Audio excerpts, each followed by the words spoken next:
నియోజకవర్గంలో తెలుగుదేశం పార్టీకి ఒక కొత్త ప్రకటన వచ్చిన దగ్గర నుంచి కూడా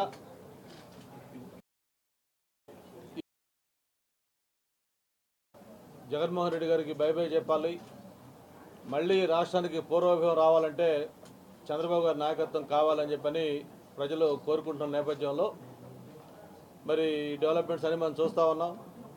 తెలుగుదేశం పార్టీతో పాటు పవర్ స్టార్ పవన్ కళ్యాణ్ గారు జనసేన పార్టీ, అలాగే భారతీయ జనతా పార్టీ అన్నీ కలిపి ఉమ్మడి కూటమిగా ఏర్పాటు కావటం, అలాగే ఉమ్మడి కూటమి తరఫున అభ్యర్థులు కూడా 175 అసెంబ్లీ స్థానాలకి అలాగే 25 ఎంపీ స్థానాలకు కూడా ఫైనలైజ్ చేయటం, ఇవన్నీ కూడా జరిగాయి.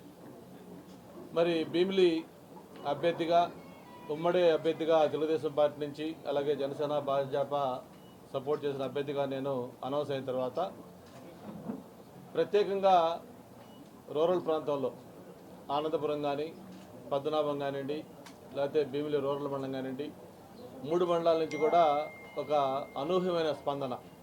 వాళ్ళు ఎన్నో రోజుల నుంచి కోరుకుంటున్న మనిషి మాకు వచ్చారు, మీలాంటి వాళ్ళు మాకు కావాలి, మేమందరం కూడా పార్టీలో చేరతాం, మీకు మద్దతుగా ఉంటామని చెప్పని ఆ గ్రామాలు ఒక పండగ వాతావరణంలో వాళ్ళందరూ కూడా సెలబ్రేట్ చేసుకుంటూ వాళ్ళు ముందుకు వస్తూ ఉన్నారు.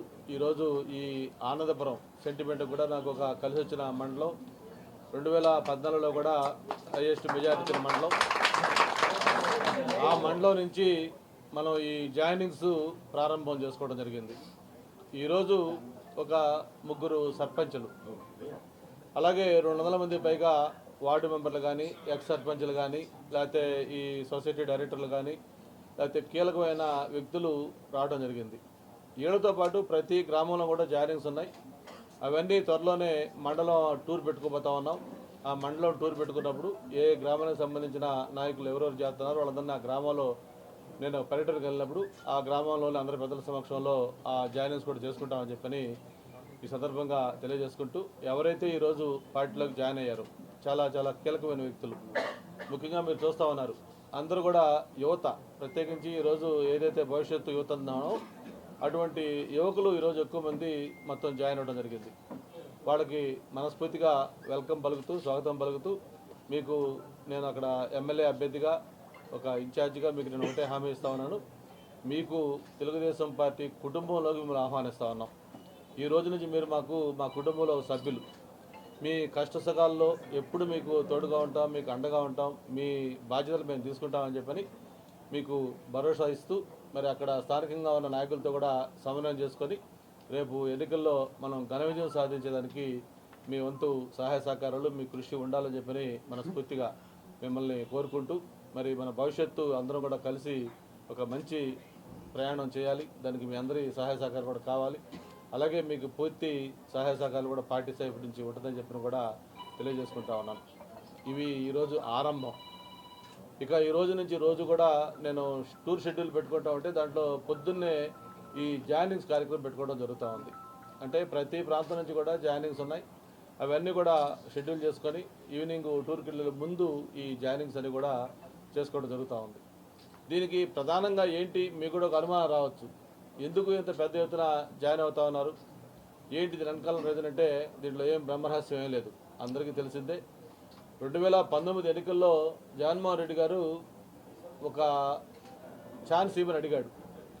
అందరూ కూడా నమ్మారు, ఒక ఛాన్స్ అన్నాడు. సరే ఏదో రాజశేఖర రెడ్డి గారి లెగసీ ఉన్నాడు కదా, ఏదైనా చేస్తాడేమో ఈ రాష్ట్రానికి అని చెప్పి ఉద్దేశంతో చాలామంది ఆ ట్రాప్లో ఆ మాయలో పడిపోయారు. ఎంత నమ్మారంటే రాష్ట్రంలో ఎప్పుడూ లేని విధంగా 151 అసెంబ్లీ స్థానాలు 22 ఎంపీ స్థానాలు ఇచ్చి చరిత్రలో ఒక ఘన విజయం వైఎస్ఆర్ పార్టీకి అందించారు. కానీ జగన్మోహన్ రెడ్డి గారు ముఖ్యమంత్రిగా బాధ్యతలు చేపట్టిన వెంటనే మామూలుగా పెద్దోళ్ళు సామె చెబుతారు, ఎవరైనా లేడీ ఇంటికి వచ్చినప్పుడు అడుగుపెట్టిన వేళా విశేషం వాళ్ళ పోకడేంటి తెలిసిపోద్ది అని చెప్పని, అట్లాగే ఈ ప్రభుత్వం వచ్చిన వెంటనే పరిపాలన ఏ విధంగా స్టార్ట్ అయిందో మీకు తెలుసు. ఒక ప్రజా సమస్యలు పరిష్కరించే ఒక ప్రజా వేదిక, ఆ వేదిక కూల్చివేత ద్వారా ఈ ప్రభుత్వం పరిపాలన స్టార్ట్ చేసింది. గవర్నమెంట్ వచ్చిన ఫస్ట్ ఆఫీసర్స్ మీటింగ్లోనే ఆయన తీసుకున్న మొట్టమొదటి నిర్ణయం ఏంటంటే ఒక ప్రజా వేదికని కూల్చేయాలి. అంటే రాష్ట్రం కాదు, దేశం కాదు, ప్రపంచంలోనే ఒక ప్రభుత్వం యొక్క భవనాన్ని ప్రభుత్వమే కూల్చేయటం. ఏదైనా ఎక్కడన్నా అనుమతులు లేవనో లేకపోతే ఇంకోటి లేవనో ఏదైనా ఇండివిజువల్ వ్యక్తులు ఏదైనా పెట్టుకొని ఉంటే దాన్ని ప్రభుత్వం కూల్చేస్తుంది. కానీ ప్రభుత్వ భవనాన్ని ప్రభుత్వం కూల్చేయటం ఇదొక విడ్డూరం, ఒక వింత ఇది. అటువంటి ఒక వింత ద్వారా ఈ పరిపాలన మొదలైంది. ఒక విధ్వంసం ద్వారా ఈ పరిపాలన స్టార్ట్ అయింది. ఆ రోజు నుంచి ఈ రోజు దాకా కూడా ఆ విధ్వంసం అనేది అలా కొనసాగుతూ వచ్చింది. ఈ రాష్ట్రంలో అభివృద్ధి అనేది లేదు, ఒక్క కొత్త పరిశ్రమ లేదు, అలాగే గ్రామాల్లో రోడ్లు లేవు. కేవలం మాట్లాడితే నేను అప్పులు చేసాను సరే, నేను బటన్ నొక్కుతా ఉన్నాను, పేదలకి సంక్షేమం ఇస్తాను అంటున్నాడు. ఎస్, సంక్షేమం కూడా కావాలి. తెలుగుదేశం పార్టీ సంక్షేమానికి వ్యతిరేకం కాదు. ఇంతకంటే ఇంకా బెటర్గా సంక్షేమం ఇవ్వాలనేది తెలుగుదేశం పార్టీ డిమాండ్. అసలు ఈ రాష్ట్రంలో సంక్షేమానికి నాంది ఆద్యులు అన్న ఎన్టీ రామారావు గారు తెలుగుదేశం పార్టీ స్థాపించినప్పుడు దేశంలో ఎక్కడా లేని విధంగా సంక్షేమ కార్యక్రమాలకు శ్రీకారం చుట్టిందే తెలుగుదేశం పార్టీ. ఈరోజు కూడా 2 రూపాయల కిలో బియ్యం పథకం అనేది ఆ రోజు అన్న ఎన్టీఆర్ గారు పెట్టిందే.